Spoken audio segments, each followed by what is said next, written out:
ಶ್ರೀ ಗುರುಭ್ಯೋ ನಮಃ. ಹರಿ ಓಂ. ಎಲ್ಲ ನನ್ನ ಸಹೃದಯಿ ಆಸ್ತಿಕ ಜ್ಯೋತಿಷ್ಯ ವೀಕ್ಷಕರಿಗೆ ಜ್ಯೋತಿಷಿ ವಾಸ್ತುತಜ್ಞ ಡಾಕ್ಟರ್ ವಿಶ್ವನಾಥ್ ಭಾಗವತ್ ಮಾಡುವಂತಹ ನಮಸ್ಕಾರಗಳು, ವಂದನೆಗಳು. ಸ್ನೇಹಿತರೆ, ತುಲಾರಾಶಿಯ ಜುಲೈ 2024 ಮಾಸ ಭವಿಷ್ಯ.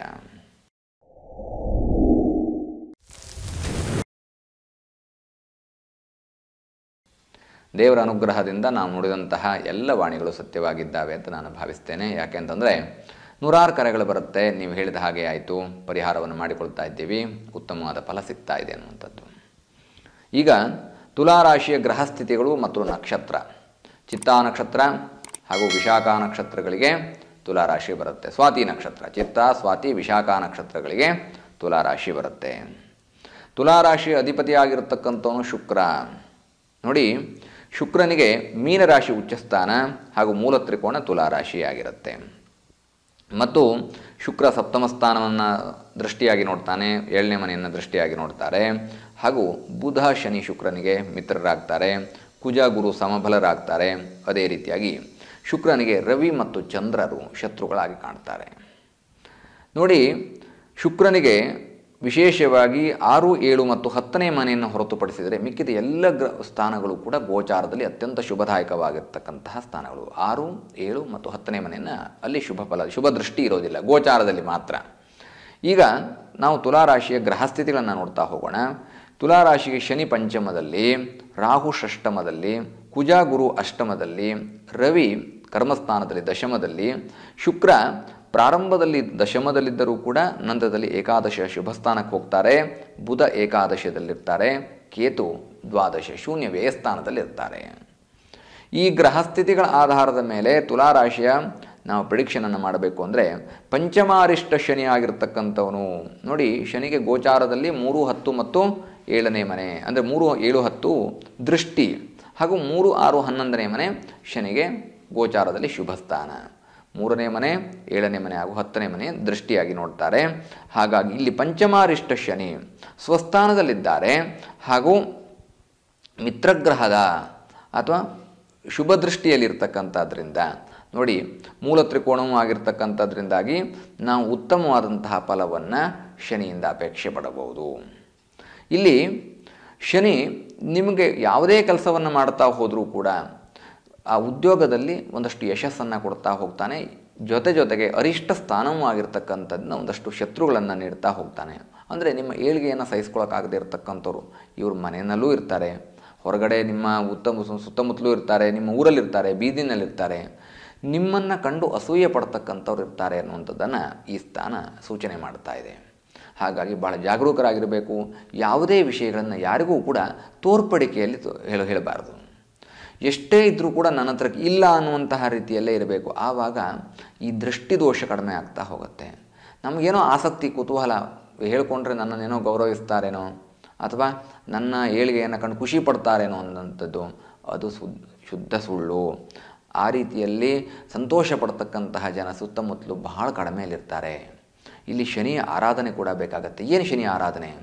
ಕಪ್ಪು ಬಟ್ಟೆಯಲ್ಲಿ ಬೆಲ್ಲದ ಅಚ್ಚನ್ನು ನೋಡಿ, ಬೆಲ್ಲದ ಉಂಡೆಯನ್ನು ಕಪ್ಪು ಬಟ್ಟೆಯಲ್ಲಿ ಕಟ್ಟಿ ಜೊತೆಗೆ ಒಂದು ನಾಣ್ಯದ ಸಮೇತವಾಗಿ ಶನೈಶ್ವರನ ಪಾದಕ್ಕೆ ಅಥವಾ ಶನೈಶ್ವರನ ಹೆಗಲಿನ ಮೇಲೆ ಆ ಬಟ್ಟೆಯನ್ನು ಬೆಲ್ಲದಚ್ಚಿನ ಸಮೇತವಾಗಿ ಭಗವಂತನಿಗೆ ಅರ್ಪಣೆಯನ್ನು ಮಾಡಬೇಕು. ಶನೈಶ್ವರ ಸ್ವಾಮಿಯ ಭುಜದ ಮೇಲೆ ಕಪ್ಪು ಬಟ್ಟೆಯಿಂದ ಕಟ್ಟಿರ್ತಕ್ಕಂತಹ ಬೆಲ್ಲದಚ್ಚನ ನಾಣ್ಯದ ಸಮೇತ ನೀವು ಶನಿ ಪರಮಾತ್ಮನಿಗೆ ಅರ್ಪಣೆ ಮಾಡಿದರೆ ಪಂಚಮ ಶನಿ ಕಾಟ ದೂರವಾಗುತ್ತೆ.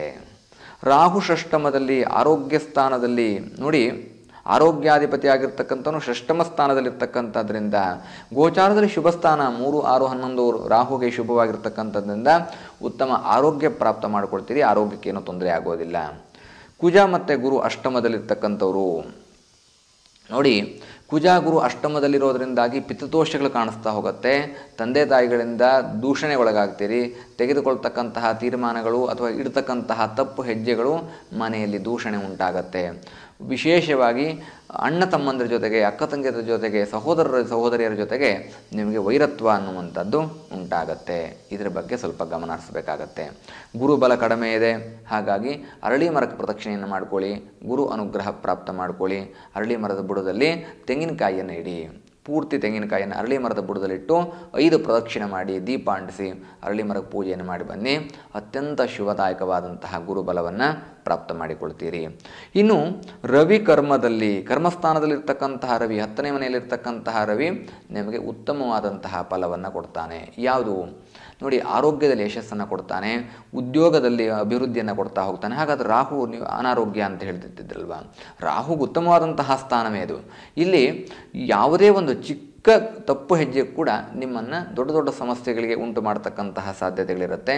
ಹಾಗಾಗಿ ನಿಮ್ಮ ಆರೋಗ್ಯವನ್ನು ಚೆನ್ನಾಗಿ ಕಾಪಾಡಿಕೊಂಡ್ರೆ ಯಾವ ಅನಾರೋಗ್ಯವೂ ಜುಲೈ ತಿಂಗಳಿನಲ್ಲಿ ಬರೋದಿಲ್ಲ. ಶುಕ್ರ ಪ್ರಾರಂಭದಲ್ಲಿ ಕರ್ಮಸ್ಥಾನದಲ್ಲಿರ್ತಕ್ಕಂಥವನು ನಂತರ ಏಕಾದಶ ಶುಭ ಸ್ಥಾನಕ್ಕೆ ಹೋಗ್ತಾರೆ. ಅಂದರೆ ಹಣಕಾಸು ನಿಮಗೆ ಜುಲೈ ತಿಂಗಳಿನಲ್ಲಿ ತುಲಾರಾಶಿಯವರು ಯಾವ ಕಷ್ಟಗಳು ಬರೋದಿಲ್ಲ, ಯಥೇಚ್ಛವಾಗಿ ಧನ ಸಂಪತ್ತನ್ನು ಪ್ರಾಪ್ತ ಮಾಡಿಕೊಳ್ತೀರಿ. ಬುಧ ಏಕಾದಶದಲ್ಲಿರ್ತಕ್ಕಂಥವನು ನೋಡಿ, ಬುಧ ಏಕಾದಶಿಯಲ್ಲಿರ್ತಕ್ಕಂಥದ್ರಿಂದ ಬುದ್ಧಿ ವೃದ್ಧಿ ಆಗುತ್ತೆ, ಜ್ಞಾನ ವೃದ್ಧಿ ಆಗುತ್ತೆ. ಜೊತೆಗೆ ದ್ವಿತೀಯಾರ್ಧದಲ್ಲಿ ಶುಕ್ರನೂ ಕೂಡ ಅಲ್ಲೇ ಬಂದು ಸೇರಿಕೊಳ್ತಾರೆ. ಹಾಗಾಗಿ ನಿಮಗೆ ಧನ ಸಂಪತ್ತು ಹಾಗೂ ನಿಮ್ಮ ವ್ಯವಹಾರ ಜ್ಞಾನ ಹಾಗೂ ನಿಮ್ಮ ಯಶಸ್ಸು ಅಥವಾ ಸ್ಟೇಟಸ್ ಇವೆಲ್ಲವೂ ಕೂಡ ಅಭಿವೃದ್ಧಿ ಆಗುವಂತಹ ಲಕ್ಷಣಗಳು ತುಲಾರಾಶಿಯವರಿಗಿದ್ದಾವೆ. ಕೇತು 12ರಲ್ಲಿ ದ್ವಾದಶ ಅಂದರೆ ವ್ಯಯಸ್ಥಾನದಲ್ಲಿ ಕೇತು ಇರತಕ್ಕಂಥದ್ರಿಂದ ಗಣೇಶನಿಗೆ ಗರಿಕೆ ಹುಲ್ಲನ್ನು ಸಮರ್ಪಣೆ ಮಾಡಿ, ಕೆಂಪು ಹೂವನ್ನು ಸಮರ್ಪಣೆ ಮಾಡಿ ಅಥವಾ ಗಣೇಶನ ಸ್ತೋತ್ರಗಳನ್ನು ಹೇಳ್ಕೊಳ್ಳಿ. ಕಡಲೆಕಾಳಿನಿಂದ ಪೋಣಿಸಿರ್ತಕ್ಕಂತಹ ನೆನೆಸಿ ಕಡಲೆಕಾಳನ್ನು ಪೋಣಿಸಿ ಹಾರ ಹಾಕಬೇಕು. ಅಂದರೆ ಮೊದಲು ಕಡಲೆಕಾಳು ನೆನೆಸ್ಕೋಬೇಕು, ಹಾರವಾಗಿ ಪೋಣಿಸಬೇಕು, ಅದನ್ನು ಗಣೇಶನಿಗೆ ಅರ್ಪಣೆ ಮಾಡಬೇಕು. ಇದರಿಂದ ಗುರುಬಲವೂ ಪ್ರಾಪ್ತವಾಗುತ್ತೆ, ಎಲ್ಲ ವಿಘ್ನಗಳು ಬರುವಂಥದ್ದು ಕೂಡ ದೂರವಾಗುತ್ತೆ. ಎಷ್ಟು ಕಡಲೆಕಾಳು? 28, 54, 108 ಈ ರೀತಿಯಾಗಿ ನೀವು ಎಲ್ಲಿ ಸಮರ್ಪಣೆ ಮಾಡ್ತೀರೋ ಆ ಗಣೇಶ ವಿಗ್ರಹ ಎಷ್ಟು ದೊಡ್ಡದಾಗಿರುತ್ತೋ ಅಷ್ಟು ದೊಡ್ಡಕ್ಕೆ ಶಿರದಿಂದ ಈ ಸೊಂಡಿಲಿನ ಭಾಗದವರೆಗೆ ಅಂದರೆ ಹೃದಯ ವೃಕ್ಷಸ್ಥಲದವರೆಗೆ ಬರುವಷ್ಟು ದೂರದ್ದು ನೀವು ಕಡಲೆಕಾಳಿನ ಹಾರವನ್ನು ಮಾಡಿ ಗಣೇಶನಿಗೆ ಅರ್ಪಣೆ ಮಾಡಿ. ತುಂಬ ಉತ್ತಮವಾದಂತಹ ಅನುಗ್ರಹ ನಿಮಗೆ ಪ್ರಾಪ್ತ ಆಗುತ್ತೆ. ಇನ್ನು ನೋಡಿ, ಈ ತುಲಾರಾಶಿಯ ಗ್ರಹಸ್ಥಿತಿಗಳನ್ನ ನೋಡಿದಾಗ ಯಾವುದೇ ರೀತಿಯಾದಂತಹ ದೋಷಗಳು, ಅದರಲ್ಲೂ ವಿಶೇಷವಾಗಿ ಪಂಚಮಾರಿಷ್ಟ ಶನಿ ಇರತಕ್ಕಂಥದ್ರಿಂದ ಈ ದೋಷಗಳ ಪರಿಹಾರಾರ್ಥವಾಗಿ ನಮ್ಮ ಡಾಕ್ಟರ್ ವಿಶ್ವನಾಥ್ ಭಾಗವತ್ ಚಾನಲಿನ ಸಬ್ಸ್ಕ್ರೈಬರ್ಸ್ಗೆ ನಾನು ಉಚಿತವಾಗಿ ಧಾರಣಾ ಯಂತ್ರವನ್ನು ನೀಡುತ್ತೇನೆ. ಇದು ನೇರವಾಗಿ ಬಂದು ಕಲೆಕ್ಟ್ ಮಾಡ್ಕೋಬೇಕು. ಇಲ್ಲದೆ ಹೋದರೆ ನೀವು ಕೊರಿಯರ್ ಮುಖಾಂತರ ತರಿಸ್ಕೊಂಡ್ರೆ ಕೊರಿಯರ್ ಬೆಲೆಯನ್ನು ನೀವು ಕಟ್ಕೋಬೇಕಾಗತ್ತೆ. ಇದು ಕೇವಲ ನಮ್ಮ ಸಬ್ಸ್ಕ್ರೈಬರ್ಸ್ಗೆ ಮಾತ್ರ, ನಮ್ಮ ವಾಹಿನಿಯ ಚಂದಾದಾರರಿಗೆ ಮಾತ್ರ. ಮತ್ತು ಇದು ಲಿಮಿಟೆಡ್ ಆಗಿರುತ್ತೆ, ಎಲ್ಲರಿಗೂ ಕಳಿಸ್ತಕ್ಕಂತಹ ಈ ಲಿಮಿಟೆಡ್ ಸಮಯದಲ್ಲಿರ್ತಕ್ಕಂತಹ ಅಥವಾ ಸಂಪರ್ಕ ಮಾಡಿರ್ತಕ್ಕಂತಹ ಎಲ್ಲರಿಗೂ ಕೂಡ ನಾನು ಉಚಿತವಾಗಿ ಈ ಯಂತ್ರವನ್ನು ನೀಡುತ್ತೇನೆ ಅನ್ನುವಂತಹ ಭರವಸೆಯೊಂದಿಗೆ ಆ ಯಂತ್ರ ನಿಮ್ಮ ಜೀವನದಲ್ಲಿ ಉತ್ತಮವಾದಂತಹ ಯಶಸ್ಸನ್ನು ಫಲವನ್ನು ನೀಡುತ್ತೆ ಅನ್ನುವಂತಹ ಭರವಸೆಯನ್ನು ನೀಡುತ್ತಾ ಈ ವಿಷಯವನ್ನು 4 ಜನರಿಗೆ ಹಂಚಿಕೊಳ್ಳಿ, ಶೇರ್ ಮಾಡಿ. ಅಥವಾ ನಮ್ಮ ಚಾನಲ್ನ ಇನ್ನೂ ಸಬ್ಸ್ಕ್ರೈಬ್ ಮಾಡ್ಕೊಂಡಿಲ್ಲ ಅಂದರೆ ಸಬ್ಸ್ಕ್ರೈಬ್ ಮಾಡ್ಕೊಳ್ಳಿ ಅನ್ನುವಂತಹ ಮಾತನ್ನು ಹೇಳ್ತಾ ತಮ್ಮ ಜೀವನ ಉತ್ತಮವಾಗಿರಲಿ. ತುಲಾರಾಶಿಗೆ ಜುಲೈ 2024 ಅತ್ಯಂತ ಶುಭ ಫಲವನ್ನು ನೀಡಲಿ ಅನ್ನುವಂತಹ ಪ್ರಾರ್ಥನೆಯೊಂದಿಗೆ ತುಲಾರಾಶಿಯ ಮಾಸ ಭವಿಷ್ಯವನ್ನು ಮುಗಿಸ್ತಾ ಇದ್ದೇನೆ. ಶುಭಂ ಭೂಯಾತ್. ಲೋಕಾಹ ಸಮಸ್ತ ಸುಖಿನೋ ಭವಂತು.